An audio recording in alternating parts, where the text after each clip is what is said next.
21장 1절에서 7절까지 말씀입니다.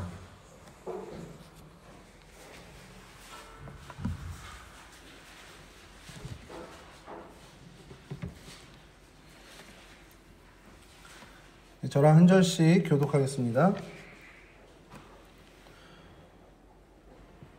여호와께서 말씀하신 대로 사라를 돌보셨고 여호와께서 말씀하신 대로 사라에게 행하셨으므로 사라가 임신하고 하나님이 말씀하신 시기가 되어 노년의 아브라함에게 아들을 낳으니 아브라함이 그에게 태어난 아들 곧 사라가 자기에게 낳은 아들을 이름하여 이삭이라 하였고 그 아들 이삭이 난 지 8일 만에 그가 하나님이 명하신 대로 아들을 낳았다. 아브라함이 그의 아들 이삭이 그에게 태어날 때에 100세라. 사라가 이르되 하나님이 나를 웃게 하시니 듣는 자가 다 나와 함께 웃으리로다. 함께 하시죠. 또 이르시되 사라가 자식들을 젖먹이겠다고 누가 아브라함에게 말하였으리요마는 아브라함의 노경에 내가 아들을 낳았도다 하리라. 아멘. 오늘 성경 속 인물은 이삭입니다. 여러분 성경의 주인공이 누구죠? 바로 예수 그리스도시죠. 성경을 우리는 구약과 신약으로 나누게 되는데 그 나누는 기준이 바로 예수 그리스도의 탄생을 기준으로 해서 나누게 됩니다. 구약은 잘 아시다시피 예수 그리스도께서 이 땅에 오시기 전 메시아께서 오실 것을 약속한 내용을 담고 있고요. 신약은 이 땅에 오신 메시아, 예수님의 사역과 또 나중에 이후에 심판주로 오실 그 메시아에 대한 약속을 기록하고 있습니다. 그러니까 구약이든 신약이든 그 모든 것이 사실은 메시아에게 그 예수 그리스도에게 초점이 맞춰져 있다는 것이고요. 그러다 보니 구약 성경에 기록된 말씀들은 어떤 의미에서 모두 예수 그리스도와 관계가 있다라고 우리는 얘기할 수 있습니다. 그래서 그런지 몰라도 구약에 나오는 많은 성경의 우리 신앙의 선배들, 그 성경에 많은 인물도 그 삶의 한 부분마다 어떻게 보면 그리스도를 예표하는 사람들이 좀 많이 있다라는 거예요. 그런 면에서 좀 의미 있는 사람이 오늘 저희가 살펴보고자 하는 이삭이라는 사람입니다. 이삭은 잘 아시다시피 유명한 사람, 그 아브라함의 아들이었고요. 또 유명한 한 사람 야곱의 아버지였습니다. 우리가 아브라함과 야곱을 생각할 때 많은 걸 떠올려요. 그 험난한 인생길, 그들에게 베풀어진 하나님의 놀라운 이적들, 굉장히 어떻게 보면 영웅담 같고 또 모험이나 이런 것들인데 사실 아버지 이삭도 또 아들 야곱에게도 그런 것이 참 많이 책으로 쓰면 수십 권 쓸 수 있는 그런 이야기들이 있는데 이삭은 사실 또 그런 얘기가 많지 않습니다. 굉장히 어떤 면에서 보면 굉장히 평범한 되게 평이한 인생을 산 것 같은 것처럼 보이죠. 그런데 이삭은 어쨌든 간에 그의 삶이 정말 믿음으로 살아갔다는 것은 부인할 수 없다는 것이죠. 믿음으로 살아갈 때 하나님께서 그에게 필요한 것들을 정말 적절하게 공급해 주신 것은 저희가 성경을 통해서 잘 알고 있습니다. 이삭의 인적 사항을 좀 간략히 살펴보면요. 말씀드린 것처럼 아브라함과 사라 사이에 유일무이한 아들이었습니다. 그 이름의 뜻이 웃음이라는 뜻을 갖고 있는데 이는 잘 아시다시피 이삭에 대한 예고가 있을 때 사라가 좀 웃었다라는 거기서 기인한 것도 있고 오늘 본문에서처럼 사라가 이런 얘기를 하죠. 하나님이 나를 웃게 하신다. 이런 의미에서 이삭이라는 의미를 갖기도 합니다. 아브라함이 약속을 받아서 100세에 낳은 아들이고 또 형제관계가 같은 엄마는 아니지만 이스마엘이라는 그 이복 형이 있다라는 것, 그리고 그 이후에 리브가와 결혼을 했고 쌍둥이 에서와 야곱을 낳았다라는 것, 이 정도가 그의 일생의 어떤 인적 사항이라고 좀 할 수 있는 일들이었습니다. 그의 일생을 좀 살펴보면요, 예수 그리스도를 예표하는 부분들, 그러니까 쉽게 얘기해서 예수님과 좀 닮은 부분들이 좀 있는데, 일단 출생에서 그런 부분들이 좀 비슷합니다. 이거 어거지로 껴 맞춘 거 아니야 이렇게 얘기하실 수 있는데 그냥 예표입니다. 예표. 1대1 무슨 우리가 평행 이론 이런 것처럼 딱 들어맞아 이건 아니지만 예수님의 출생과 좀 유사한 것들. 그러니까 나시기 전에 이미 예고가 되죠. 그리고 또 출생이 불가능한 상황이었습니다. 그러니까 태어날 수 없는 상황인데 어떻게 보면 태어난 이런 부분에 대해서 오늘 우리가 좀 말씀을 같이 나누면서 좀 은혜를 나누려고 하는데요. 이삭은 그가 태어나기 25년 전 아브라함에게 약속이 되었어요. 하나님의 사자가 약속을 하죠. 그리고 사실 그대로 이루어진 것을 성경에서는 기록하고 있습니다. 예수님은 어떤가? 뭐 우리 잘 알고 있죠. 예수님의 탄생에 대한 예고가 있었습니다. 먼저 우리가 예수님 탄생에 대한 예고 그러면 천사 가브리엘도 생각나고 요셉의 꿈에 나타나서 막 얘기하는 것들이 그 생각이 날 텐데, 여러분들 가만히 생각해 보시면 사실 예수님에 대한 탄생이 처음 예고된 건 창세기에 나옵니다. 창세기 3장 15절인데요. 한번 좀 창세기 3장 15절 우리 한번 좀 띄워주시겠습니까? 마이크는 들어왔는데 제가 앰프를 다 죽여놨네요. 그래서 좀 다 올리시면 좋을 것 같은데 저는 죄송합니다. 잠깐 좀 다녀오겠습니다.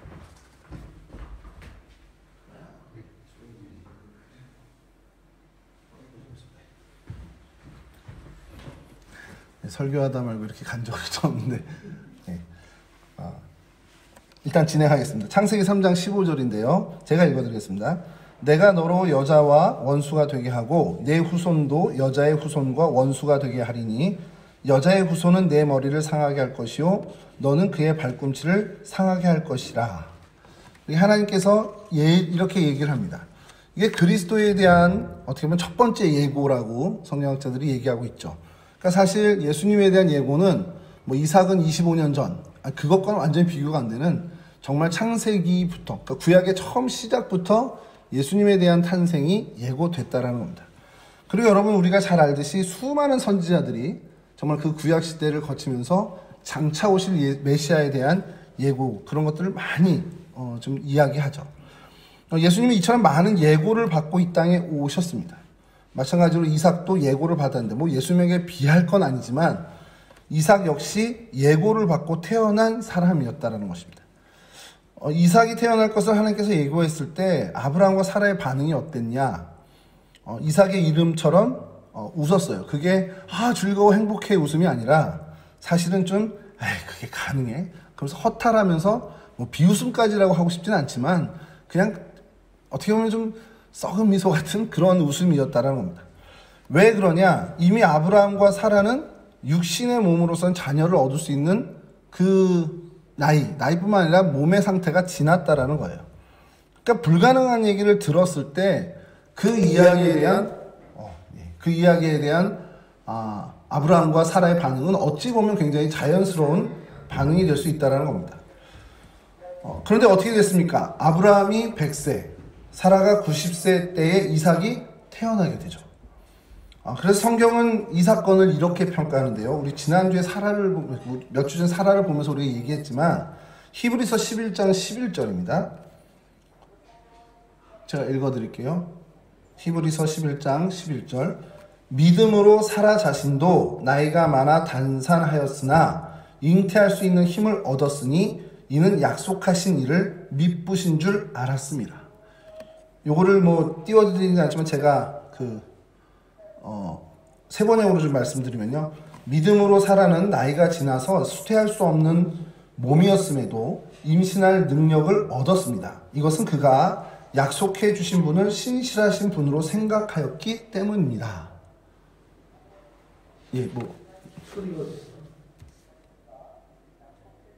어디 유튜브 방송이 나오는 것 같은데요. 핸드폰을 혹시 하신 분이나 여기 어디서 들리는 것 같습니다. 계속 하겠습니다. 오늘 되게 다채롭습니다. 그러니까 불가능한 상황에서 태어났다.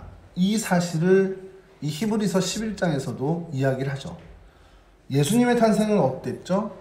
마리아가 이렇게 얘기합니다. 누가복음 1장 34절인데요.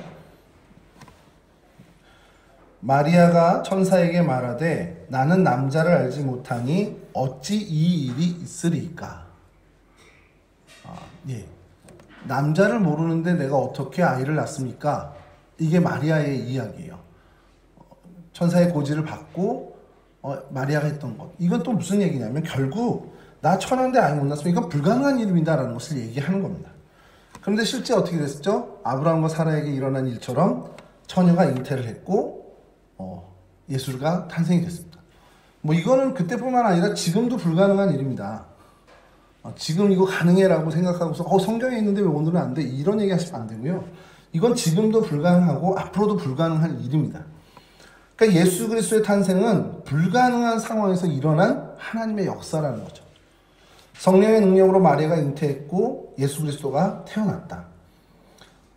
더욱이요, 그때 당시 처녀가 잉태했다, 아이를 가졌다라는 것은 당시 율법이나 당시 어떤 분위기, 사회적인 합의는 돌로 맞아 죽을 일이었습니다. 근데 하나님의 섭리 가운데 마리아뿐만 아니라 마리아와 정혼한 그 요셉의 신앙으로 말미암아 이 일이 가능해졌죠. 이렇게 예수님도 이삭도 출생 전에, 탄생 전에 미리 예고를 받았다는 공통점이 있고요. 또 이 둘 모두 출생 전에 이름이 지어집니다. 이스라엘 민족에게 굉장히 이름이 중요하다는 걸 우리가 성경의 인물 이걸 탐구하면서 계속 좀 말씀드렸던 반대요. 아브라함에게 하나님이 이렇게 약속합니다. 창세기 17장 19절인데요. 하나님이 이르시되 아니라 내 아내 사라가 내게 아들을 낳으리니 너는 그 이름을 이삭이라 하라. 내가 그와 내 언약을 세우리니 그의 후손에게 영원한 언약이 되리라. 이렇게 말씀하셨고요. 그로부터 한 2000년이 지나서 나사렛에서 비슷한 일이 벌어지는데 마리아라는 여인과 정혼한 요셉에게 주의 사자가 나타나서 이렇게 말씀하십니다.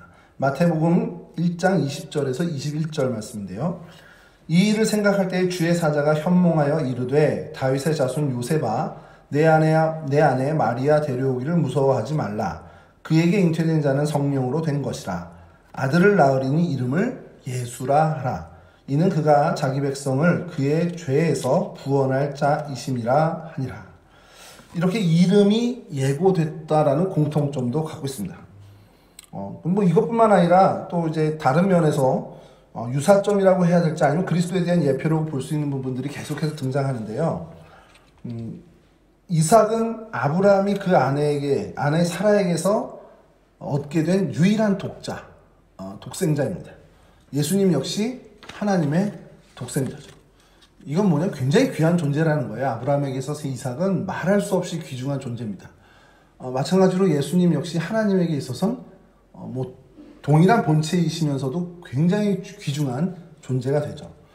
말로 어떻게 설명합니까? 정말 귀한, 우리 딸 정말 귀해요. 이 얘기를 이 표현으로 다 담을 수가 없잖아요. 정말 귀하고 귀한 존재, 귀하고 귀한 아들이었습니다. 그런데 하나님께서 아브라함에게 그 귀하고 귀한 아들을 희생시키라고 얘기를 하세요. 하나님께서 아브라함에게 독자 이삭을 모리아 산으로 데리고 가서 말 그대로 번제, 제물로 바치라고 명령을 하십니다. 아브라함이 의아했을 거예요. 하나님께서 이삭을 통해서 큰 민족을 일으키실 거라고 약속하셨는데 근데 번제를 바쳐? 이게 앞뒤가 안 맞잖아요. 뭐 어마어마한 고민들을 했을 겁니다. 그 기간 동안에 아브라함이 가졌던 그 마음의 번뇌는 뭐 어떻게 하지 못했을 것 같아요. 그 명령을 어떻게 이해했을까? 도저히 이해가 되지 않죠. 이건 받아들일 수 있고 수용할 수 없는 겁니다. 그런데 결국 아브라함은 어떤 선택을 했냐? 하나님께 순종하고 무조건 하나님을 신뢰하는 방법, 그 길을 선택하게 됩니다.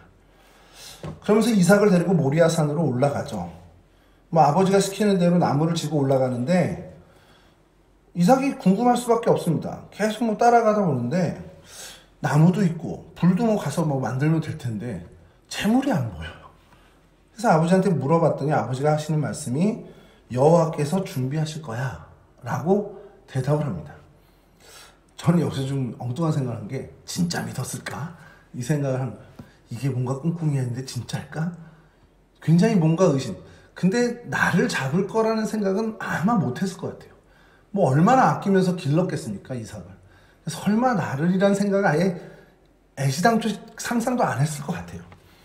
자, 그런데 제사를 준비하면서 성경에서 보면 아브라함이 칼을 꺼내요. 그 장면에서도 저는 좀 의아한 것이, 야, 제물이 다름 아닌 너다. 하나님이 너를 제물로 바치래. 아버지가 그렇게 얘기했겠죠.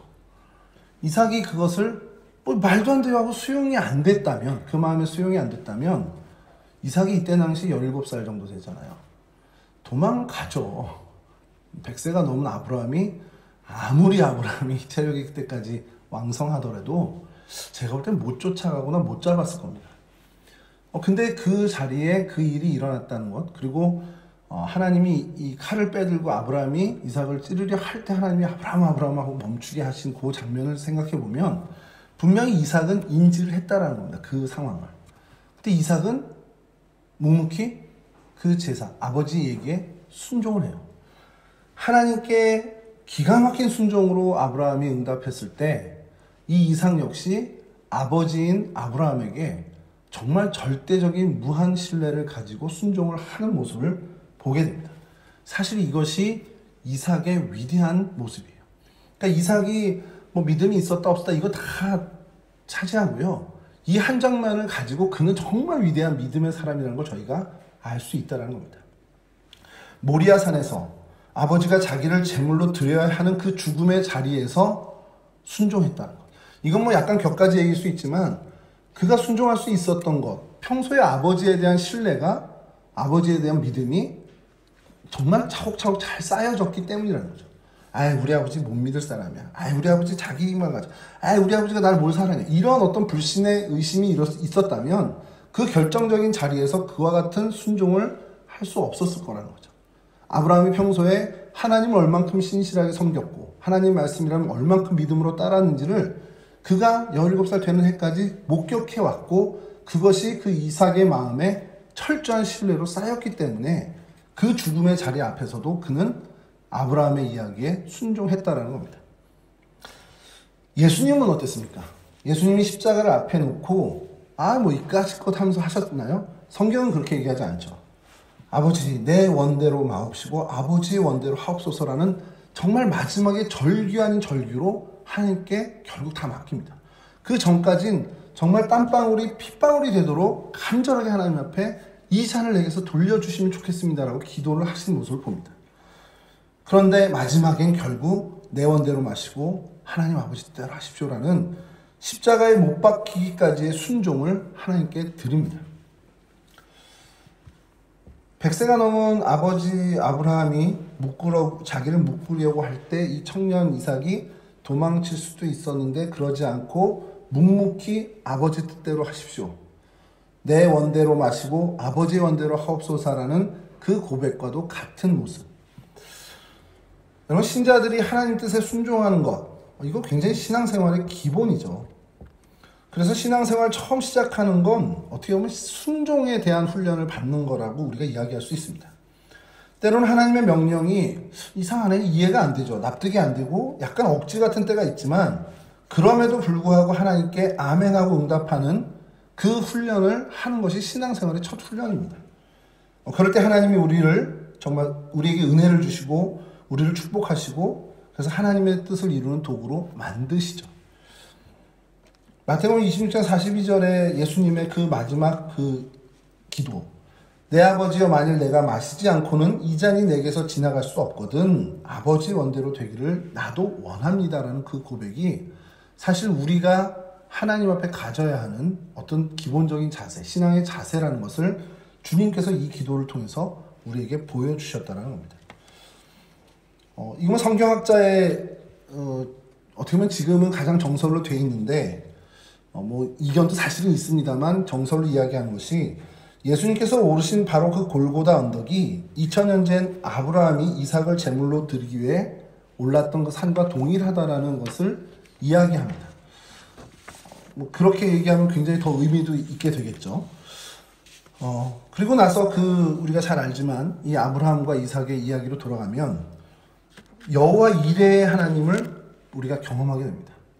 그 아브라함이 이야기한 그 아브라함의 말대로 하나님께서 준비하실 거야 라는 그 말대로 여호와 이레의 하나님, 아브라함아 황급히 부르시면서 아브라함을 막고 정말 예비해 놓으신 다른 번제물을 주시면서 이 이삭을 구원해 내십니다.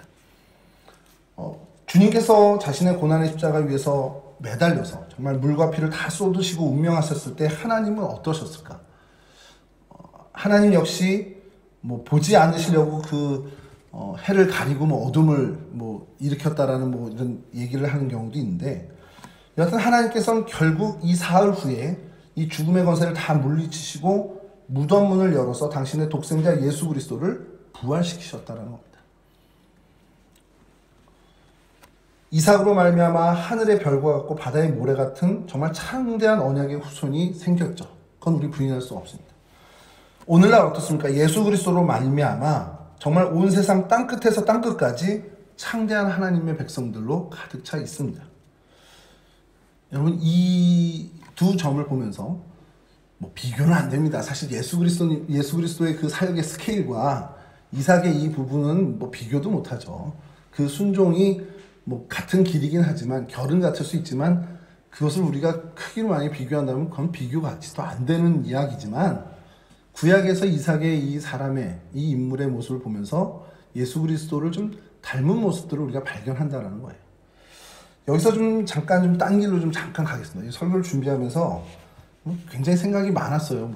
이런 또 이렇게 연관점 이렇게 생각하는데, 이삭의 순종, 예수님의 순종이 닮았죠. 그러면서 좀 엉뚱한 생각이 든 게, 이삭의 마음, 예수님의 마음은 아버지를 철저히 신뢰하는, 순종하는 그 마음이었는데, 아버지들의 마음은 어땠을까 이 생각이에요. 제가 아버지가 돼 보니까 아버지들의 마음은 어땠을까. 아까 말씀드린 대로 아브라함은 자기가 죽는 게 낫겠다는 생각을 했을 겁니다. 하나님도 아버지신데 하나님은 어떠셨을까? 하나님도 정말 이게 모든 인류를 구원하시기 위해서 불가피한 선택으로 독생자를 희생하게끔 내주신 거잖아요. 죽음으로. 그러니 아들을 죽음으로 내모는 아브라함, 아들을 죽음으로 내모는 하나님, 이 마음은 질량의 차이는 분명히 있겠지만 동일했을 거라는 거예요. 그 감정이. 그러면서 제가 주목하게 된 구절이 있습니다. 이사야 41장 8절인데요. 한번 있나요? 이거는 제가 안 드렸나 보다. 예, 이사야 40장 8절 제가 좀 읽어드리겠습니다. 그러나 나의 종 너 이스라엘아, 내가 택한 야곱아, 나의 벗 아브라함의 자손아. 나의 벗 아브라함의 자손아. 이렇게 표현을 하면서요. 여기 관주를 보니까 야고보서 2장 23절이 나옵니다. 야고보서 2장 23절은 또 이래요. 이에 성경에 이른바 아브라함이 하나님을 믿으니 이것을 의로 여기셨다는 말씀이 이루어졌고 그는 하나님의 벗이라 칭함을 받았나니. 하나님의 친구, 하나님의 벗이랍니다. 성경에 보면요, 하나님께서 내 친구, 당신의 벗이라고 말한 사람이 유일하게 아브라함 한 사람입니다. 모세는 그렇지 않을까 해서 좀 찾아봤는데, 모세는 그렇게 해요. 친구처럼 대면한, 이렇게 얘기는 나오는데, 대면한 사람이어서 이후에 그와 같은 선지자가 일어나지 못했다라고 얘기하지 벗이라고까지 표현하지는 않습니다. 그러니까 유일한 벗이 아브라함인데, 제가 그냥 생각을 해본 거예요. 이 생각 속에서 이 구절을 만나면서 왜 벗으로 부르셨을까? 같은 마음을 알거든요. 하나님의 마음을 제일 잘 알지 않겠습니까? 독생자를 희생시켜 봤거든요. 그냥 신육만 한 게 아닙니다. 아브라함은 그 모리아산으로 이삭을 데려갈 때 신육만 한 게 아니에요. 정말 아들을 죽음의 자리로 내몬 겁니다. 자신의 독생자를 죽음의 자리로 이끌어 봤기 때문에 하나님의 마음을 공감할 수 있는 유일한 사람, 바로 아브라함이라는 것이죠. 하나님 말씀에 순종해서 죽음의 자리까지, 그 모리아산까지 아들 이삭을 끌고 갔던 그 아브라함, 그런 공감을 할 수 있는 사람 아브라함, 그러니 하나님은 그를 나의 벗이라고 칭했다라는 겁니다. 그 마음이 닮은 아버지와 또 그 순종이 닮은 이삭, 예수 그리스도. 이 점에서 이삭이 예수 그리스도를 예표하는 것, 이렇게 우리가 얘기할 수 있다는 것이죠.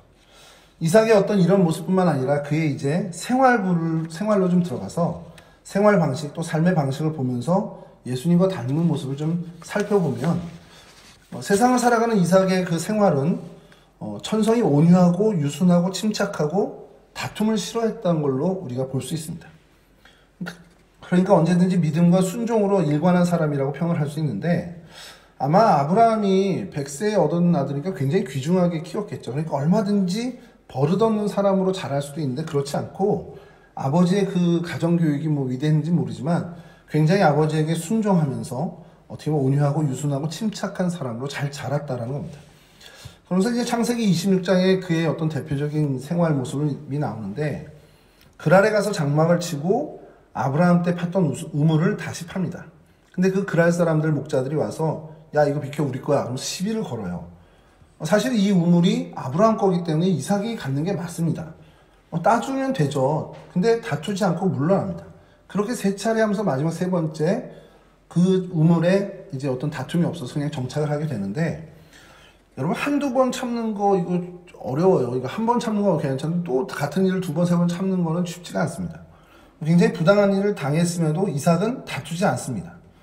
어떻게 보면 오늘날 많은 사람들이 이게 싸울 일이 아니어도 내 체면, 내 얼굴 때문에 내 면 세우기 위해서라도 안 참고 막 해대는 경우가 많이 있습니다. 안 그럼 내가 지는 것 같은 느낌 때문에 그러는 게 많죠. 양보하면 무능한 사람으로 여겨지는 것처럼 느껴지기 때문에 그래요. 그래서 정말 잘못한 것이 이거 뭐 그렇게 다툴 일이 아니어도, 잘못한 게 아니어도 오히려 더 언성을 높이고 분란을 일으키는 경우도 허다합니다. 왜냐하면 그렇게 안 하면 저 사람이 나를 업신여기고 나를 바보 취급할까봐. 그래서 이것을 정말 끝까지 밝힌다고 하면서 뭐 법정까지 가고 옥신각신 하면서 굉장히 추한 모습으로 떨어지는 경우를 좀 보게 되는데, 성경에 있는 주님의 정신은 사실 그렇지는 않다라는 거예요. 그러면서 이삭의 이 모습이 우리에게 어떻게 보면 성경의 정신은 그것을 어떻게 보여주는, 양보하고 어떻게 보면 자기가 좀 어떻게 보면 좀 유순하게 이 모든 일들을 순리대로 처리하는 것을 보여주는 모델이 될 수 있다는 겁니다. 예수님 역시 어린 양과 같이 온유하고 겸손한 분이었고, 스스로도 그렇게 말씀하시면서 나의 멍에를 메고 내게 배워라 라고 이야기하십니다.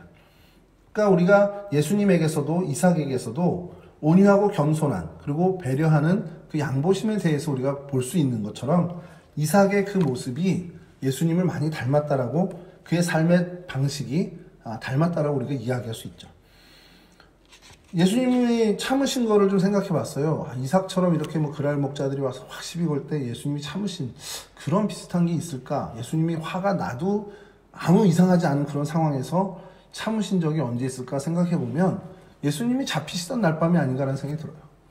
베드로가 그렇게 화를 내면서 제사장의 종 말고의 귀를 칠 정도로 정말 그 소란한 자리고, 예수님이 뭐 직접 말씀도 하셨지만 천군 천사를 다 불러서 제압할 수도 있지만 그러지 않으셨죠. 그 하나님의 뜻을 이루기 위해서 그냥 참아내시고 많은 모욕을 그냥 담아내십니다. 그런 예수님의 모습이 사실 오늘 우리에게 요구하시는 모습일 수도 있고요. 그런 이삭의 모습을 보면서 우리가 그래 저 정도, 예수님 정도까지는 안 돼도 그래 이삭 정도는 우리가 해봐야 되지 않을까라는 목표를 세워볼 만하다라는 겁니다. 그런데 이삭에게 이런 어떤 예수님을 많이 닮아가고 예수님을 어떻게 보면 예표하는 이삭의 생활에도 연약한 부분은 분명히 보입니다. 근데 그것이 뭐 예수님을 닮은 건 아니에요. 여기서부터 뭐 예수님을 닮은 모습이 아니라 이삭이 이렇게 예수님의 예표가 되는 모습임에도 불구하고 그에게는 여전히 인간의 연약함이 있었다는 것을 성경에서는 얘기합니다. 뭐 잘 아시는 얘기인데요. 창세기 26장 26절에서 29절 말씀을 좀 읽어드리면,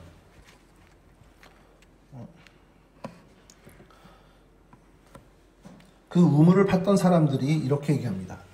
아비멜렉이 그 친구 아우삭과 군대장관 비골과 더불어 그랄에서부터 이삭에게로 온지라. 이삭이 그들에게 이르되 너희가 나를 미워하여 나에게 너희를 떠나게 하였거늘 어찌하여 내게 왔느냐. 그들이 이르되 여호와께서 너와 함께 계심을 우리가 분명히 보았으므로 우리의 사이 곧 우리와 너 사이에 맹세하여 너와 계약을 맺으리라 말하였노라. 너는 우리를 해하지 말라. 이는 우리가 너를 범하지 아니하고 선한 일만 내게 행하여 내가 평안히 가게 하였습니다. 이제 너는 여호와께 복을 받은 자니라. 그러니까 사람들이 보면서 이삭을 어느 정도까지 얘기했냐면, 야, 너 보니까 하나님 복 받은 사람이야 라고까지 얘기했어요. 이렇게까지 된 사람인데 어떤 모습을 보이냐면, 첫 번째 뭐 잘 아시겠지만 그랄 지방으로 다시 내려갔을 때 아내 리브가를 여동생이라고 속이는 모습, 그 아버지의 모습을 그대로 답습하는 모습을 보여줍니다. 그것뿐만이 아니죠. 그것뿐만 아니라 쌍둥이를 낳았는데, 모르겠습니다. 좀 너무 곱게 자라서 그런지 사나이다운 에서를 더 편애하는 모습을 보입니다. 우리가 리브가와 이삭의 그 두 자녀 쌍둥이 야곱과 에서를 보면, 리브가가 야곱을 편애한 것에 좀 초점을 맞추다 보면 이삭의 얘기를 좀 이렇게 가려질 때가 있는데, 성경에 분명히 이삭 역시 에서를 더 사랑했다라고 표현을 해요. 그러니까 사람들이 볼 때, 야, 이 사람 하나님 복 받은 사람이야. 야, 당신 보니까 하나님 복 받은 거야. 그러니까 나랑 좀 화친합시다. 좋게 지냅시다. 내가 당신 잘못하면 하나님이 나한테 벌 줄 것 같아서 당신하고 친하게 지내는 게 좋을 것 같아요. 라고 그렇게까지 사람들의 시선을 받던 사람인데도 불구하고 그에겐 여전히 아내를 여동생으로 속이는 모습, 또 자녀를 편애하는 그런 연약한 모습을 갖고 있었다는 겁니다. 이게 굉장히 양면성이긴 한데 이런 모습을 보면서 도대체 그럼 하나님이 왜 이런 이삭의 모습을 성경에 담고 우리로 하여금 읽게 하셨을까? 그냥 좋은 얘기들로만 채우고 마지막에 아까 말씀드린 것처럼 이 그랄 사람들이 당신 보니까 하나님 복받은 사람이야 하고서 거기서 이삭의 이야기가 끝나면 좋은데 그 이야기로 끝나는 것이 아니라 이삭의 어떤 치부, 아버지, 자기가 태어나지도 않았을 때 했던 아버지의 일을 그대로 답습합니다. 이게 뭐 유전자의 힘인지는 모르겠지만 그대로 답습하는 그런 연약한 모습, 또 이 두 아들 사이에 편애함으로 인해서 벌어진 비극을 어떻게 보면 원인을 제공하는 그 연약한 모습을 성경은 왜 담고 있을까? 고민이 참 많이 되는데 여러분 다 아시겠지만 이삭이 이런 연약한 부분들이 있지만 그럼에도 불구하고 하나님이 그를 사랑하시고 그를 사용하신다는 거예요. 그러니까 결국 오늘 우리에게 적용한다면 우리도 이삭보다 더 추한 모습을 가질 수 있습니다. 더 어떻게 보면 우리도 그리스도인이니까 우리를 통해서 사람들이 얘기할 수 있어요. 당신 보니까 참 예수 믿는 사람들 좋아 보인다. 당신 보니까 참 교회 나가고 싶네요. 라는 얘기할 수 있습니다. 우리의 그런 모습들이 분명히 있어요. 그러나 그럼에도 불구하고 우리에게 이삭의 이 치부처럼 정말 부끄러운 모습 혹은 드러나면 좀 꺼려끼는 모습들이 있는 연약한 사람입니다. 이 얘기는 우리가 그런 모습이 있음에도 낙심할 것이 아니라 여전히 하나님이 그런 이삭을 사용하신 것처럼, 그런 이삭을 사랑하신 것처럼 우리도 여전히 사랑하고 우리를 여전히 사용하실 거라는 것이죠. 그래서 그 원인을 좀 찾아봤어요. 이렇게 정말 어떻게 보면 연약하고 정말 아닌 것 같은 이런 사람을 하나님이 사랑하시고 하는 건 하나님 마음이지만 그럼 이삭에게도 조금은 하나님에게 어떤 이런 동기부여를 할 게 있어야 되지 않냐라는 생각을 해서 찾아낸 것이 그가 결국 기도의 사람이었다는 것을 발견하게 됩니다. 창세기 25장 21절인데요. 이삭이 그의 아내가 임신하지 못함으로 그를 위하여 여호와께 간구하매 여호와께서 그의 간구를 들으셨으므로 그의 아내 리브가가 임신하였더니 이삭이 40세에 늦장가를 갔어요. 근데 이 늦장가였으면 빨리 애를 낳아야 되는데 그것도 잘 안 돼서 20년이나 아이가 생기지 않습니다. 이게 여러분 사라랑 비슷하죠. 그 아버지, 엄마의 이 인생과 좀 비슷합니다. 자, 그때 이삭이 선택한 행동이 뭐냐? 자기 아내를 위해서 간절히 하나님께 기도했습니다. 그리고 리브가가 임신하는 축복을 얻게 됐죠. 그 아버지 어떻게 했어요? 어떻게 보면 훨씬 더 인물적으로는 위대한 그 사람이었을 아브라함은 어떻게 했냐? 기도했다는 표현은 없습니다. 사라가 임신하지 못하고 아이를 막 이럴 때 하나님께 기도했다는 표현이 없고 첩을 취했습니다. 다른 여인을 통해서 자식을 얻었어요. 근데 이삭은 그 아버지처럼 그렇게 하지 않았습니다. 그 종을 취하지 않았습니다. 한 아내와 더불어 자식이 있든 없든 간에 평생을 사랑하며 그를 위해서 다만 기도했다라는 것이 오늘 성경의 이야기예요. 이것이 이삭의 경건한 모습이고요. 기도하는 인격자, 어떻게 보면 기도의 사람이었다라는 것을 이야기하는 겁니다. 근데 이 사람이 그러면 결혼하고 나서 이런 기도의 사람이었냐? 그게 아닌 것이 창세기 24장 63절에 이렇게 있습니다. 이삭이 저물 때에 들에 나가 묵상하다가 눈을 들어보매 낙타들이 오는지라. 엘리에셀이 이제 이삭의 신부감을 찾기 위해서 가서 이제 신부감을 찾아서 돌아오는 그 모습을 들에서 묵상하다가 보게 되는 겁니다. 이 들에서 묵상했다는 건 결국 그 하나님을 찾고 기도하고 있었다는 것인데 날짜를 알고 딱 나가서 맞춰서 기도하고 있었을까요? 아닙니다. 그의 일상이 매일매일의 그런 삶을 사는 그때에 돌아오는 그 일행과 마주하게 된 것이죠. 여러분 이걸 보면 이삭은 여전히 연약한 사람이고 단점도 많은 사람이지만 결국 그가 하나님을 늘 생각하고 하나님께 기도하는 사람이었기 때문에 하나님은 그의 있는 그대로 모습을 가지고 그의 정말 성품 그대로 그렇게 하나님의 언약을 이루어 가시는 하나님의 역사를 써내려 가고 계셨다는 겁니다. 그러니까 여러분 어떤 생각을 해야 되냐? 하나님의 역사는 어찌 보면 정말 이런 보통의 사람들을 통해서 이루어지는 일이 훨씬 더 많다라는 거예요. 정말 많은 유력자나 유명인이 아니라 그냥 보통의 사람들을 통해서, 정말 그 연약한 사람들을 통해서, 연약하나 하나님을 의지하는 그 기도의 사람들을 통해서 하나님은 하나님의 놀라운 언약의 역사를 이끌어가고 계신다라는 겁니다. 그렇다면 오늘 저희들이 이 이삭을 보면서 우리가 정말 깨닫고 결단해야 될 게 뭐냐라는 거예요. 이미 난 틀렸어. 내가 무슨 큰일을 해. 아유, 내가 무슨 하나님의 일을 뭐 가당키나 해? 이런 마음으로 갖는 게 아니라, 아, 나도 이삭보다 더 난 연약하고 이삭보다 더 보잘것없지만 그래, 내가 기도의 사람이 되면, 내가 여전히 하나님 앞에 묵상하는 삶을 살면, 매일 들에 나가 반복되는 그 정말 어떻게 보면 지루할 수 있는 것 같은 그러한 일상 속에서 하나님을 만나는 것에 게으르지 않게 살기만 하면 나 같은 보통의 사람을 통해 하나님은 하나님의 일을 이루어 가시는구나. 그 확신을 갖자라는 겁니다. 그리고 결단하자는 거죠. 그럼 나 이제부터 정말 하나님을 섬기는, 하나님만을 의지하는 기도의 사람이 되어야지. 그래서 우리의 가정, 우리의 가문이라고 하기엔 좀 그렇지만 우리의 후손들, 그리고 우리의 교회, 더 나아가 우리 민족이 하나님의 은혜를 얻고 하나님의 복을 누리는 것, 이것이 사실 정말 보통의 신실한 그리스도인 하나에서부터 출발한다는 것을 우리가 잊지 않아야 된다는 겁니다. 특별히 기도하는 남편, 기도하는 아버지, 기도하는 아들에게서부터 이 역사가 시작된다는 걸 우리가 다시 한번 깨닫고 정말 기도하는 일에, 하나님을 찾는 일에 더 특심한 마음을 갖는 저와 여러분들이 되어야 하겠다는 것이죠. 간절히 바라기는 우리 모두가 이삭이 보여준 것처럼 먼저 순종의 사람이 되고 또 온유와 겸손 그리고 양보하는 성숙한 인격의 사람이 되기를 소원합니다. 그리고 이 모든 일에 앞서서 내 힘, 사람의 힘을 의지하는 것이 아니라 하나님을 믿고 하나님을 의지하고 정말 하나님을 찾고 하나님께 기도하는 그런 기도의 사람들이 되시길 축원합니다. 그로 말미암아 이삭이 누렸던 은혜, 그 축복, 이 땅에서 마음껏 누리는 저와 여러분 모두가 되실 수 있기를, 하나님이 나를 통해 하나님의 일을 이루셨다는 것을 목격하는 은혜를 누리는 거룩한 주님의 백성들이 되시기를 주님의 이름으로 축원합니다. 우리 찬송 한 장 하시고요, 주님 가르쳐 주신 기도로 마치도록 하겠습니다. 452장입니다.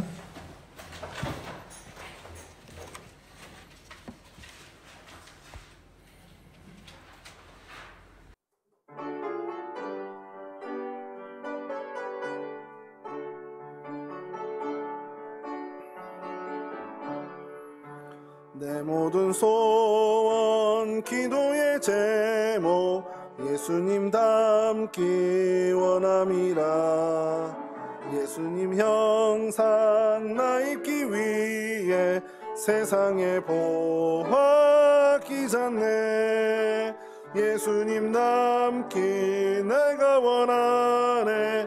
날 구원하신 예수님을 내 마음속에 지금 고도사 주님의 영상인 지소서. 무한한 사랑 풍성한 긍휼 슬픈 자 위로하시는 주. 길 잃은 죄인 부르는 예수 그 영상 담게 하옵소서. 예수님 닮기 내가 원하네. 날 구원하신 예수님을 내 마음속에 지금 고도사 주님의 영상인 지소서.